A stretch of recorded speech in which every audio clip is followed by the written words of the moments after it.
इसीलिए मैं आपसे कह रहा हूं कि सबसे पहले रीजनिंग करना, बैलेंस खराब होगा तो बना देगी। कौन बना देगी? हिंदी बना देगी, जीएस बना देगी। अरे ये क्या कर रहे हैं। और बेटा एक लास्ट में जो बात है वो मैथ्स की कर रहा हूं, एक बात ये ध्यान दे लेना। इन्हें बताइए यार क्या है ये सबसे बड़ा डर। अगर किसी बात से आपको डर लगना चाहिए तो वो इस बात से लगना चाहिए, क्या मैं पेपर 60 मिनट में कर पाऊंगा? इस बात से जरूर डरो। और बच्चों आप जिस भी क्रम में पेपर करते हो, आप मेरे कहने से अपना एक क्रम बना लेना। क्योंकि बच्चे लोग ये सोचते हैं, सबकी एक कॉमन सोच होती है यार हिंदी और जीएस में कितना सा टाइम लगे, पहले इन नहीं करके देख लूं। तो जो इनको कर गया वो पेपर में लुढ़केगा, उसका टाइम पूरा नहीं पड़ना। इसका लॉजिक बता देता हूं।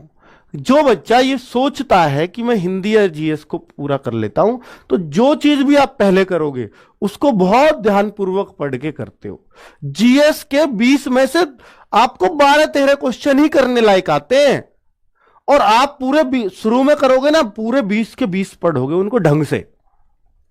जो चीज आपकी 5 मिनट में 4 मिनट में होनी चाहिए थी, वो इसी कारण 8 मिनट में हुई या 9 मिनट में। इन्हें 4-5 मिनटों का पूरा असर ये समझ लीजिए मैथ पे आएगा आपके पे या रीजनिंग पे आएगा, तो जो बहुत ही गंदा असर डालने वाले हैं।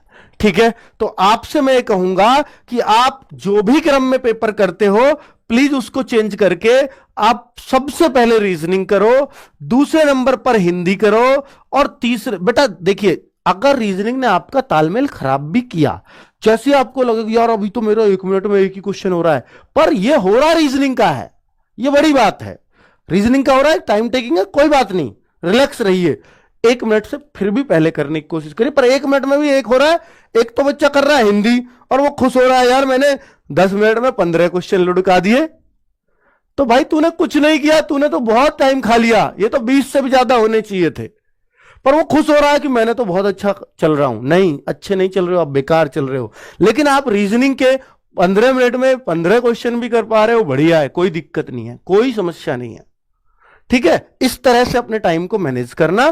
तो बच्चों अगर आपका कुल मिलाकर के ये भी हो जाता है कि सर मेरा ना रीजनिंग में थोड़ा सा ज्यादा टाइम लग गया, मैं तो 15वें पर ही, मेरे 17 मिनट खत्म हो गए, तो 1-2 मिनट का जो बैलेंस है, जो बिगड़ा है आपका, वो हिंदी में पूरा कर लोगे, उसको जीएस में पूरा कर लोगे जल्दी से पढ़ करके। लेकिन अगर हिंदी जीएस पहले ही कर लिए तो आप अपना बैलेंस नहीं बना पाओगे पेपर में। ये पहले कर लिए, अब मान लो इनमें ज्यादा टाइम दे दिया, रीजनिंग को कम बच रहा, मैथ से बैलेंस बन रहा, मैथ तो और अपना टाइम और दूसरे का भी खा जाएगा। मैथ तो ऐसी चीज है। तो मैथ्स का बच्चों जो लास्ट में जो मैथ्स होगा, उससे फायदा ये होगा आप लोगों को, मैथ्स से फायदा ये होगा आप लोगों को बच्चों लास्ट में करने का, कि लास्ट में बचता है आपके पास बड़ा लिमिटेड टाइम। अब बहुत सारे बच्चों को ये दिमाग में रहता है सर लास्ट में मैथ्स में तो हाथ पांव फूल जाएंगे, हाथ पैर फूल जाते हैं, वहां तो घबराहट चरम पे होती है और ज्यादा, तो उस टाइम पे मैथ्स का सवाल जो आ रहा है वो भी गायब हो जाएगा हमसे। ये एक सोच होती है, पर आप यकीन मानना ये सोच आपको फायदा करती है, नुकसान नहीं। सर फायदा कैसे, बता देता हूं।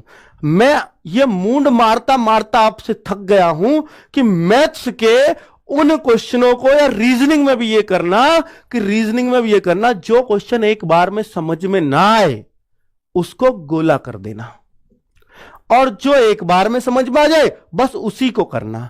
चाहे गोले आपको रीजनिंग में भी 5-7 करने पड़ जाए, कोई दिक्कत नहीं है। चाहे मैथ में आपको और 8-7 क्वेश्चन पे करने पड़ जाए, कोई दिक्कत नहीं है। पर आप यूं समझ लेना, आपको टारगेट ये लेके चलना है, पूरा पेपर मुझे 50-52 मिनट में करना है। 7-8 मिनट उन रिव्यू वाले क्वेश्चन को देना है जिनको मैं छोड़ के गया हूं। बच्चों ज्यादा छोड़ना चाहे कितने ही, कोई दिक्कत नहीं, 7 से ज्यादा गोले नहीं होंगे आपके रीजनिंग में। 8 और 8-7 15, इन 15 क्वेश्चनों के लिए अगर आपने 8 मिनट भी बच रहे हैं, ध्यान देना मेरी बात पर, 15 क्वेश्चन के लिए 8 मिनट भी बच रहे हैं, और आप इनमें से 8 भी कर गए, और निश्चित तौर पे कर जाओगे कि उस टाइम पे प्रेशर नहीं है पेपर पूरा पढ़ाई की नहीं, क्योंकि लास्ट में प्रेशर खत्म है बच्चों।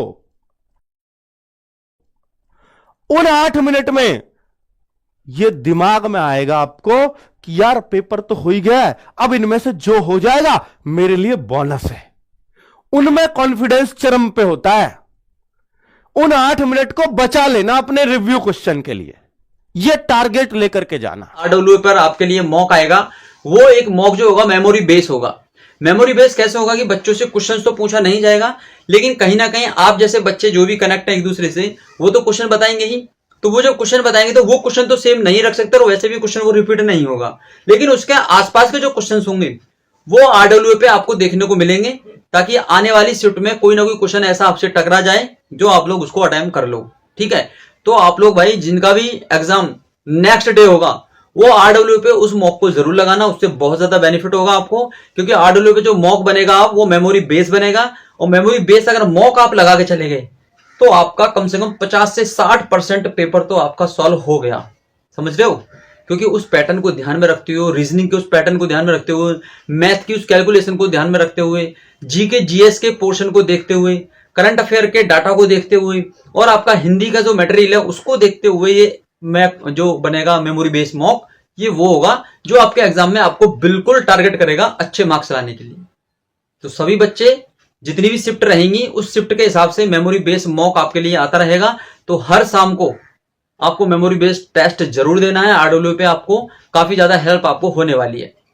ठीक है, आपका एग्जाम बहुत अच्छा जाएगा, बिल्कुल घबराना नहीं है। इस बार आप लोग सिलेक्शन लेके जरूर वापस लौटोगे, अपने माँ बाप का नाम जो रोशन करने के लिए आप निकले हो इस नाम को जरूर ऊंचा करोगे। ठीक है, घबराना नहीं है बच्चा, बिल्कुल नहीं घबराना है। कट ऑफ की बिल्कुल चिंता नहीं करनी है। इस बार अगर पेपर का लेवल थोड़ा सा भी टफ हुआ तो कट ऑफ आपकी बिल्कुल भी नहीं बढ़ेगी,